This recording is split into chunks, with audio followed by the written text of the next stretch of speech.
pressure's building. So we're creeping along about 20, 25 right now. Nah, man, we're just normal people just trying to save old internationals. Let's get it strapped down and go home, guys.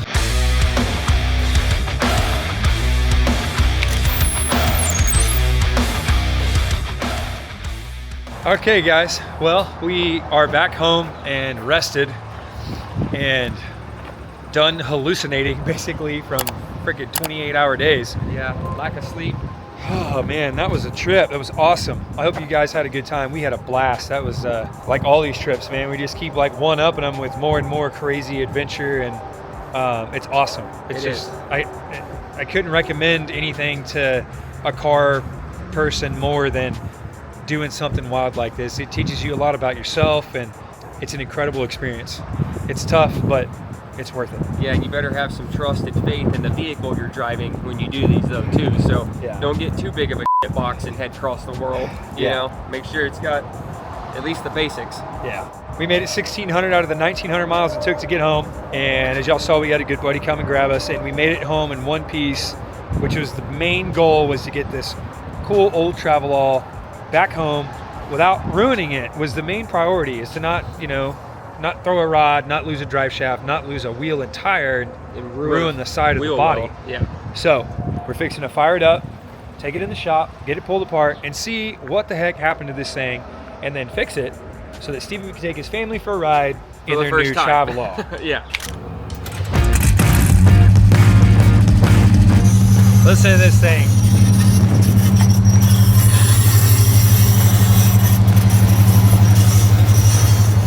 Not good. As long as the tire doesn't fall off before we get into the shop, we'll be doing just fine.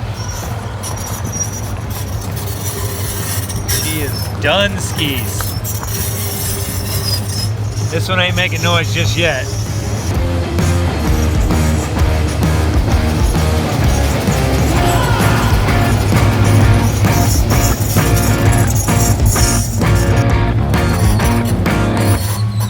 Oh God.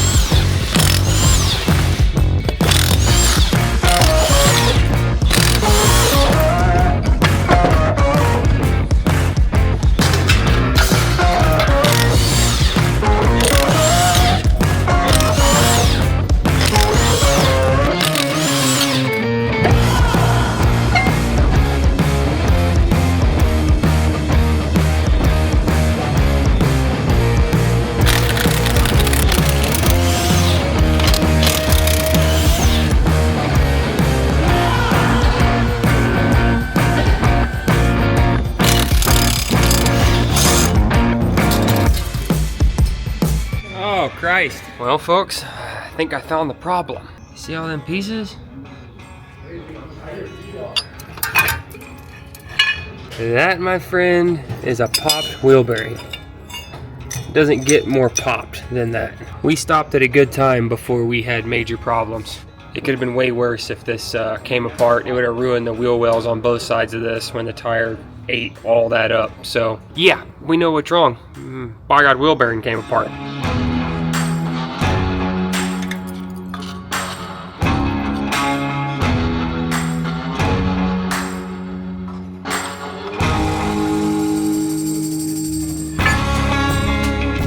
So the driver's side doesn't look too bad, but the passenger side fully came apart.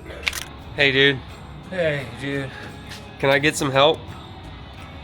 We got any help? No, you can't. You can't get any help. Anything else I can help you with? I can get you some paper to write on. I can't get any help, so I'm gonna work by myself. Oh, help.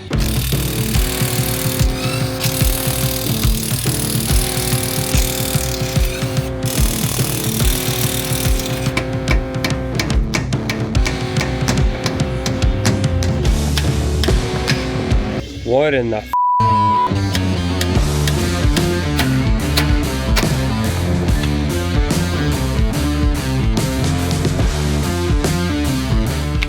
Alright, so my brother's, he left. He doesn't want to help me. Wow. That's dramatic. So, oh, there she is. I'm gonna set up the gears. Stop it. Get some help. Yeah, they're gonna look great. Both of them. Well, here, you're better at telling them. Why don't you tell them what we're doing there, 12er? All right, y'all seen that we ruined the axle on the way home. Not on purpose, but we just didn't have enough grease in the bearings is what we're assuming that, or it had a bent axle tube or something that caused the bearings to eat up prematurely. We basically put 1,200 miles on the bearings, or 1,600 miles on the bearings, and we needed 1,900 out of them.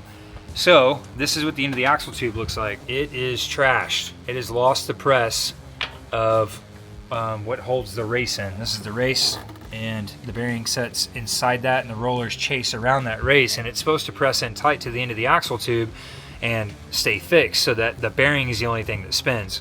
Well, they went dry and they galled and then drug on the inside until this was what came out of the hole.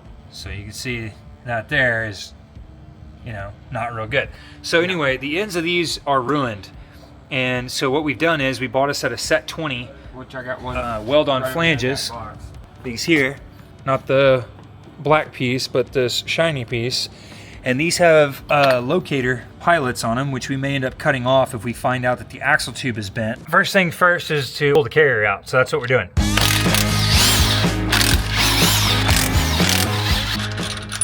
All right, now out with the carrier. These are light.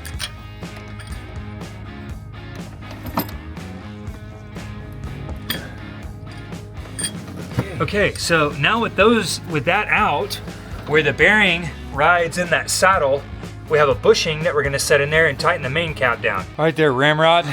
You ready to ram a rod through there? Yeah. You wanna try to just run it through the carrier first, then we'll slide the ends on after? Yeah, okay. I think so. Yeah, come down a little bit. Oh, there you go, right there. Boom. Okay. A little jiggly. There it is. Okay. Let me grab my bearing. Oh, this isn't accurate at all. Oh, dude. That is so foobarred. That looks really bent. Dude. Pick up on it. It doesn't go up. Oh my God. Dude. This thing might be like Bog City. That may not be worth fixing. All right, slide that all the way through. Keep coming. Oh yeah, I'm low on, oh my God. Wow, okay. I got like 8 inches hanging out. Oh my. Oh dear God. How is that possible? This thing, what better have won King of Hammers. We gotta have to make sure that the main bearing bushings are not doing something weird. Dude, but they're round and they're bolted in and What torqued. the man? That's so Dude, this is not even... like, I mean, I can weld a gap, but... How can that tube be bent that hard and us not see that? Is that what you have on your side? 3/8 step? Yeah, the bottom of my thing, the step right here is low. Yeah. Well, that's why the bearings didn't make it. Those Yeah. bolted in the axle shafts were in a freaking letter U. Bearings loaded to the max. I'm not sure what we're gonna do about this now. So like, I mean, and I've already got like $1,000 in parts for this axle. That's gonna do it for this episode of Golly here at the Holden Brethren. Can you do us a favor and at least buy a shirt? Oh man, this sucks. Till next time, we're gonna figure something out. Yeah. Maybe. Okay, we can't leave y'all on such a sad note. Here's the bottom line. We've got about $750 in this Mittler Brothers bar. We've needed to buy one of these bars forever. We've gotten away 20 years without having to straighten an axle or find out if one was straight. And this was a time where it was a good enough reason to buy the tool. So we've decided to change our perspective. And the perspective is the tool just paid for itself. For sure. Because the backing plates, axle shaft, set 20 cups, bearings, the whole deal and everything, brakes that it takes to do this is about $1,000? $1,000. About $1,000 worth of stuff. So the bar was $750 and we're gonna take the $1,000 worth of stuff that we were gonna use and we're gonna turn around and spend that money on likely a complete axle housing ready to go, because it's cheaper for us to do that than it is to say go pick one of the trucks that's outside and try to pull the 60 out of a 3/4 ton International, narrow it up, if needed. Say it bolts in, it's still 8 lugs, so we've got, you know what I mean? It's a ton of crap. And when you go to Dana 60 hubs, you can't mill them down enough to put a 5 lug pattern around a full float hub. There's a ton of problems that end up happening, which is why these were built with 5 lug outers with the Dana 60 center, is because this was designed for something that was gonna like put out more power than maybe a 44 ring gear pinion head assembly would hold. Like if you got into 488 gear or something from the factory, the pinion head would be so small. This is my theoretical thought about it. But the load rating was so light that you wouldn't bend the tube. Yeah. You know, that's my thought. And it's a dumb thought to me, because don't give me a Dana 60 center if you're not going to give me Dana 60 tube full float groceries on the outer. Yeah, or at least thicker tubes or Like something, something. you know, like why Just why put do a we- 44 in there so I can strip the gears out, pull that trash, and throw it in the garbage way a long time ago, like maybe in the 70s when this would have broke. Yeah. And just let me get along with my life where I can get some, you know, real stuff put underneath it. So we think we have a plan about what we're going to do. We've reached out to a couple of companies. We will let you know which one decided they were going to help us out the most with what we've got. There's really only a couple options for axles for this thing without going 3/4 ton or 1 ton full floater, because that's not what we want to do with this. So when you kind of stick to a semi-floater axle, you really only have a couple options. You got a Dana 44, you got this, which is like a 4460 hybrid, or you can put a Ford 9-inch in it that they typically do better.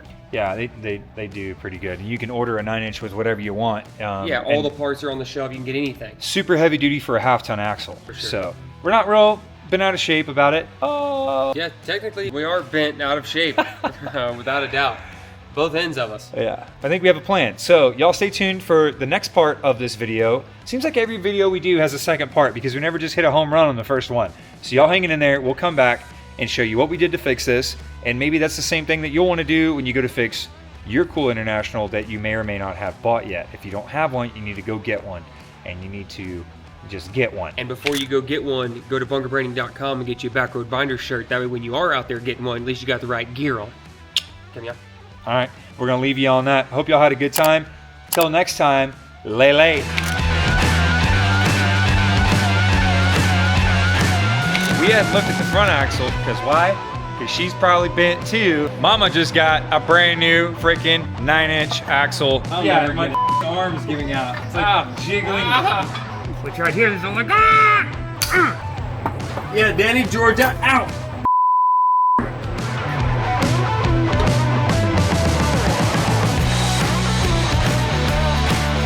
Yeah, we got new problems, but we're just not paying attention at all.